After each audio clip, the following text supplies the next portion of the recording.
ഞാൻ കൊടുക്കുന്നത് നമ്മളൊരു വീടിൻ്റെ ഒരു ലെഫ്റ്റുണ്ടായിരുന്നു നമ്മളെ മുഹമ്മദ് സാഫിയ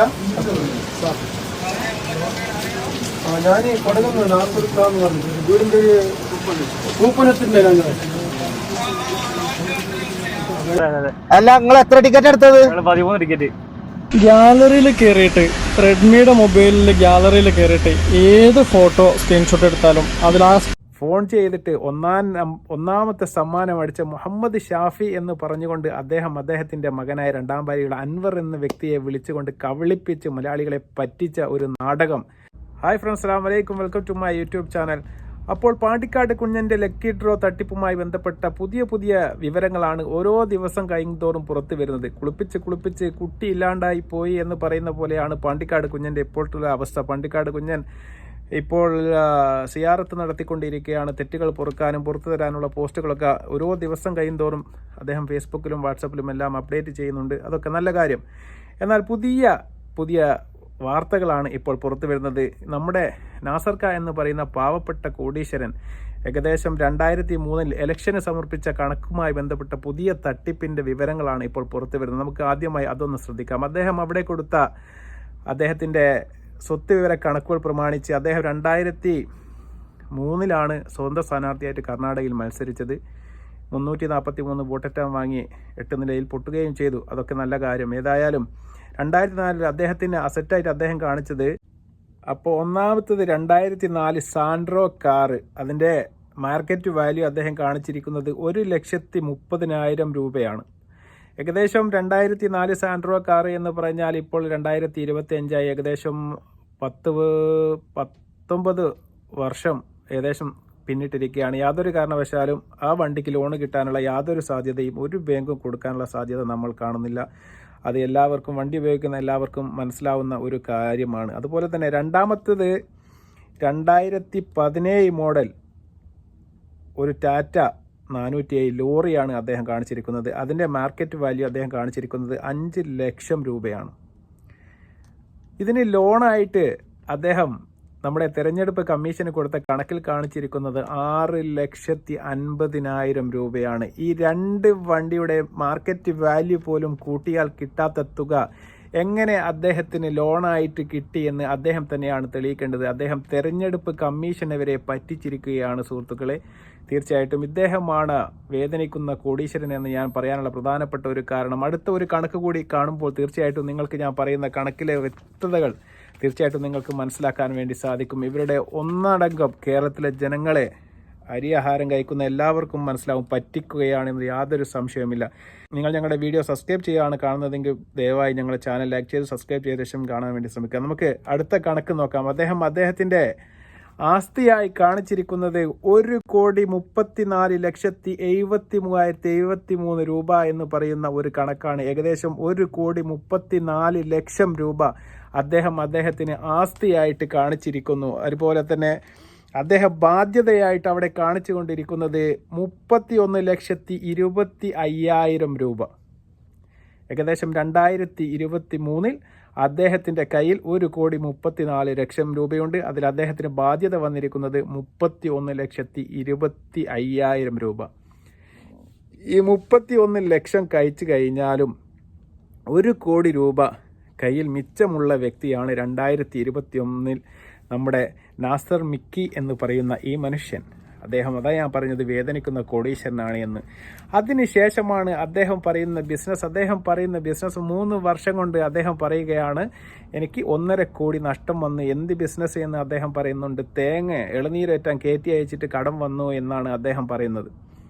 അപ്പോൾ അതിലേക്ക് നമുക്ക് കടക്കാം. അതിൻ്റെ മുന്നേ അതിലും ഞെട്ടിക്കുന്ന, അദ്ദേഹം ഇതെല്ലാം നറുക്കെടുപ്പ് കഴിഞ്ഞതിന് ശേഷം മലയാളികളെ പറ്റിച്ചുകൊണ്ട് അദ്ദേഹം ഫോൺ ചെയ്തിട്ട് ഒന്നാമത്തെ സമ്മാനം അടിച്ച മുഹമ്മദ് ഷാഫി എന്ന് പറഞ്ഞുകൊണ്ട് അദ്ദേഹത്തിൻ്റെ മകനായ രണ്ടാം ഭാര്യയുടെ അൻവർ എന്ന വ്യക്തിയെ വിളിച്ചുകൊണ്ട് കവിളിപ്പിച്ച് മലയാളികളെ പറ്റിച്ച ഒരു നാടകം നമ്മുടെ പാണ്ടിക്കാട് കുഞ്ഞനും നാസർക്കായും ചേർന്ന് നടത്തിയ ആ തട്ടിപ്പിൻ്റെ ഒരു ഞെട്ടിക്കുന്ന വോയിസ് റെക്കോർഡ് ഇപ്പോൾ പുറത്ത് വന്നിട്ടുണ്ട്. നമുക്ക് ആദ്യമായിട്ട് അതൊന്ന് കേൾക്കാം. അത് കേട്ടാൽ നിങ്ങൾക്ക് മനസ്സിലാവും ഈ സൗണ്ട് എന്ന് പറയുന്ന 100% അദ്ദേഹത്തിൻ്റെ മകനായ അൻവർ എന്ന വ്യക്തിയാണ് ഫോൺ എടുക്കുന്നത്. മുഹമ്മദ് ഷാഫിയാണ് 1ാം സമ്മാനം അടിച്ചത് എന്ന് പറഞ്ഞുകൊണ്ട് വിളിക്കുന്നത് അദ്ദേഹത്തെയാണ്. നമുക്ക് ആ വോയിസ് ഒന്ന് കേൾക്കാം. ഞാൻ കൊടുക്കുന്നത് നമ്മളൊരു വീടിൻ്റെ ഒരു നിർത്തുണ്ടായിരുന്നു നമ്മളെ മുഹമ്മദ് സാഫിയ ഞാൻ കൊടുക്കുന്നത് നാൽപ്പത് പറഞ്ഞു വീടിൻ്റെ ഒരു കൂപ്പനത്തിൻ്റെ ഞങ്ങൾ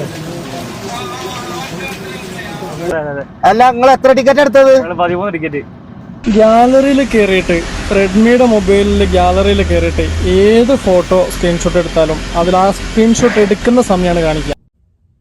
അപ്പോൾ കേരളത്തിലെ അരി ആഹാരം കഴിക്കുന്ന എല്ലാവർക്കും ഈ സൗണ്ട് കേട്ടാൽ നിങ്ങൾക്ക് മനസ്സിലാകും ഈ ഫോൺ എടുക്കുന്നത് മുഹമ്മദ് ഷാഫി എന്ന് പറയുന്ന 1ാം സമ്മാനം അടിച്ച വ്യക്തി അല്ല എന്നും അൻവർ എന്ന് പറയുന്ന ഇദ്ദേഹത്തിൻ്റെ 2ാം ഭാര്യയിലുള്ള മകനാണ് അത് 25 വർഷമായിട്ട് യാതൊരു ബന്ധവുമില്ല എന്നൊക്കെ പറയുന്ന ആ മകനാണ് ആ ഫോൺ എടുത്തത് എന്നും വളരെ പ്ലാൻഡായിട്ട് അവർ പരിപാടിയെല്ലാം ആസൂത്രണം ചെയ്തുകൊണ്ട് സമ്മാനമെല്ലാം അവർക്ക് തന്നെ കൊടുത്ത് അവർ വിളിച്ചപ്പോൾ അവരുടെ മകനാണ് ഫോൺ എടുത്തത് എന്ന് ഞെട്ടിക്കുന്ന ഒരു വിവരമാണ് ഇപ്പോൾ കേരള ജനത കണ്ടുകൊണ്ടിരിക്കുന്നത്. അതുപോലെ തന്നെ അദ്ദേഹം പറഞ്ഞു അദ്ദേഹത്തിന് 2023 തെരഞ്ഞെടുപ്പ് നിന്നപ്പോൾ ഞാൻ പറഞ്ഞ പോലെ ഏകദേശം 1 കോടി രൂപ ആസ്തിയുള്ള അദ്ദേഹത്തിന് എങ്ങനെ കടമെന്ന് അദ്ദേഹം പറഞ്ഞ ആ വീഡിയോ നമുക്കൊന്നുകൂടി. ഒരു പ്രവാസിയായിരുന്നു, 10 വർഷം സൗദിയിലുണ്ടായിരുന്നു. അപ്പം വന്നിട്ട് നാട്ടിൽ കുറച്ച് കച്ചവടം ചെയ്തൊന്ന് പൊട്ടി തളർന്നുപോയി, ഇരുന്നുപോയി, കച്ചവടത്തിൽ ഇരുന്നതിന് ശേഷം അങ്ങനെ ഞാൻ ചെയ്തിട്ടുള്ളത്. ഏകദേശം 1 കോടിയോളം 1.5 കോടി രൂപ കടമുണ്ട്. അപ്പോൾ ഈ ഒരു വലിയ കടബാധ്യത എങ്ങനെ വന്ന് പെട്ടെന്ന്? കച്ചവടത്തിൽ തന്നെ ഏകദേശം ഒരു 3 വർഷത്തിന് ഇപ്പറേ കുറച്ച് കച്ചവടത്തിൽ പൊട്ടി തന്നെ. ഉൾസൂർ ഞാൻ കച്ചവടം ചെയ്തിട്ടുണ്ടായിരുന്നു, ഇളനീരിൻ്റെ കച്ചവടം. അതിന് നല്ലൊരു പൈസ പോയി. പിന്നെ അതിൻ്റെ ശേഷം ദുബായി പോയിട്ട് തന്നെ ഒരു ടീം എന്നെ പറ്റിച്ചു നല്ലൊരു പൈസക്ക്. അപ്പോൾ ഒരു കച്ചവടത്തിന് ഇടാന്ന് തന്നെ പറഞ്ഞ് പറ്റിച്ചു. അതിൽ ഞാൻ നല്ല തളർന്ന് ഞാൻ ഇരുന്നുപോയി. ഇനി ഒന്നും ചെയ്യാൻ പറ്റാത്ത ഒരു അവസ്ഥയിൽ ഞാൻ വന്നുപോയി. പറ്റിച്ച ഒരു സൂപ്പർ മാർക്കറ്റ് ഓപ്പൺ ആക്കാമെന്ന് പറഞ്ഞിട്ട് അങ്ങനെ പൈസ അടിച്ചതാണ്. ഞാനിടുന്ന അയച്ചു കൊടുത്ത് പിന്നെ ഞങ്ങൾക്ക് പോകാൻ പറ്റില്ല. പെട്ടെന്ന് ഡെങ്കു പനി വന്നുപോയി. പിന്നെ ഒരു മാസം കഴിഞ്ഞിട്ട് പോകുമ്പോഴേ ആളില്ല. പിന്നെ 2 ദിവസം ഒന്ന് തിരഞ്ഞു നോക്കുമ്പോൾ ആളെ കിട്ടുന്നില്ല. പിന്നെ തിരിച്ചു വന്ന് ഞാനിവിടെ കംപ്ലയിൻറ്റ് കൊടുത്തു. അപ്പോൾ അദ്ദേഹം പറയുന്നത് അറിയാത്ത ബിസിനസ് ചെയ്ത് ഞാൻ ഇളനീര് ബിസിനസ്സൊക്കെ ചെയ്ത് പൊട്ടിപ്പോയി, അതിൽ വലിയ നഷ്ടം വന്നു. അതുപോലെ തന്നെ ഗൾഫിൽ സൂപ്പർ മാർക്കറ്റ് നടത്താൻ വേണ്ടിയിട്ട് ഞാനിവിടുന്ന് പൈസ അങ്ങോട്ട് അയച്ചു കൊടുത്തു. എനിക്ക് ഡെങ്കിപ്പനി ആയതുകൊണ്ട് പോകാൻ വേണ്ടി കഴിഞ്ഞില്ല. അങ്ങനെ വലിയ നഷ്ടം വന്നു. ഞാനിവിടെ പരാതി കൊടുത്തു. എന്നാൽ എന്ത് ബിസിനസ് ചെയ്തു, ഏത് ബിസിനസ്സിൽ എത്ര പൈസ നഷ്ടം വന്നു എന്ന് പോലും കാണിക്കാൻ തയ്യാറാകാതെ ബിസിനസ്സിൽ നഷ്ടം വന്നതിന് പൈസ മലയാളികളോട് പിരിക്കുന്നത് എന്തിനാണ് സാർ? താങ്കളുടെ ബിസിനസ് ചെയ്ത് താങ്കൾ പൊട്ടിപ്പോയിട്ടുണ്ടെങ്കിൽ അതിന് പാവം മലയാളികളോട് 1000 രൂപ വെച്ചിട്ട് വീട് തരാമെന്ന് പറഞ്ഞ് പറ്റിച്ചിട്ടല്ല പണം പിരിക്കേണ്ടത്. അതിന് വേറെ പരിപാടി ഉണ്ടായിരുന്നു എന്നാണ് പാണ്ടിക്കാട് കുഞ്ഞിനോടും ഈ നാസർ എന്ന് പറയുന്ന വേദനിക്കുന്ന കോടീശ്വരനോടും നമുക്ക് പറയാനുള്ളത്. എന്നാലും അദ്ദേഹത്തിന് ആ സമയത്ത് അദ്ദേഹം കൊടുത്ത ഇൻ്റർവ്യൂവിൽ അദ്ദേഹം പറയുന്നുണ്ട്, എനിക്കിവിടെ വേറെ സ്ഥലമുണ്ട് എന്നും അവിടെ വെള്ളക്കെട്ടാണ് എന്നും ഞാനിപ്പോൾ താമസത്തിന് വാടകയ്ക്ക് വീടെടുത്ത് മാറാൻ വേണ്ടി തീരുമാനിച്ചതാണ് എന്നൊക്കെ അദ്ദേഹം പറയുന്നു. ആ വീഡിയോ നമുക്കൊന്ന് കാണാം. സത്യം പറയാൻ എനിക്ക് ഈ വീട് വേണ്ടാന്ന് ഉദ്ദേശിച്ചാണ്. ഞാൻ ഒരു വാടക വീട് നോക്കുന്നുണ്ട്. ഏതായാലും ഞാൻ പോകും. പിന്നെ മഴക്കാലം കഴിഞ്ഞാൽ ഇനിയിപ്പോൾ 6 മാസം മഴ തന്നെ. ഈ മഴയ്ക്ക് നമുക്ക് ചെറിയൊരു വീട് ഇതൊന്നും വെക്കാൻ പറ്റില്ല. ഞങ്ങൾക്ക് വേറെ സ്ഥലമുണ്ട്. ചെറിയൊരു മട്ടത്തിൽ ഞാൻ വീട് വെച്ചിട്ട് ഇൻഷാല്ലാ ഞാൻ എന്റെ വീട്ടുപോലെ നോളാം. സ്ഥലവും പുരയും പൈസയും എല്ലാം ഉള്ള ഒരു മനുഷ്യനാണ്. അത് സ്വന്തമായി അദ്ദേഹം തന്നെ പറയുന്നു അദ്ദേഹത്തിന് സ്ഥലം ഉണ്ട്, അവിടെ ഒരു വീട് വെച്ച് താമസിക്കാൻ അദ്ദേഹം പോവുകയാണ്. പക്ഷേ ഇപ്പോൾ മഴക്കെട്ടാണ്, കാരണം മഴയുടെ സമയമാണ്. അത് കഴിഞ്ഞിട്ട് അതിനെക്കുറിച്ച് ചിന്തിക്കാമെന്നാണ് പറയുന്നത്. പിന്നെ എന്തിനാണ് സാർ ഈ പാവപ്പെട്ട ആൾക്കാരെ താൻ കടത്തിലാണ് എന്നൊക്കെ പറഞ്ഞുകൊണ്ട് ടോക്കൺ അടിച്ച് 1000 രൂപ സാധാരണ മലയാളികളിൽ നിന്ന് വാങ്ങി ഒരു മനുഷ്യന് പോലും ഒരു പ്രൈസും കൊടുക്കാതെ താങ്കളുടെ മക്കൾക്കും അതുപോലെ തന്നെ സുഹൃത്തുക്കൾക്കും വീതിച്ച് കൊടുക്കാൻ വേണ്ടി മലയാളികളെ പറ്റിച്ച, തീർച്ചയായിട്ടും ഇത് മലയാളികൾ പുറത്തു തരില്ല എന്ന് മാത്രമാണ് പറയാനുള്ളത്. താങ്കളുടെ ആസ്തി, താങ്കളുടെ കയ്യിൽ കോടികളുണ്ട് എന്നതിനുള്ള ഞെട്ടിക്കുന്ന വെളിപ്പെടുത്തലാണ്. താങ്കൾ തെരഞ്ഞെടുപ്പ് കമ്മീഷന് കൊടുത്ത കണക്കുകൾ തന്നെ വെച്ച് നോക്കിയാൽ താങ്കളുടെ കയ്യിൽ 1 കോടി രൂപ 2 വർഷം മുന്നേ താങ്കളുടെ കയ്യിൽ ബാക്കിയുണ്ട്.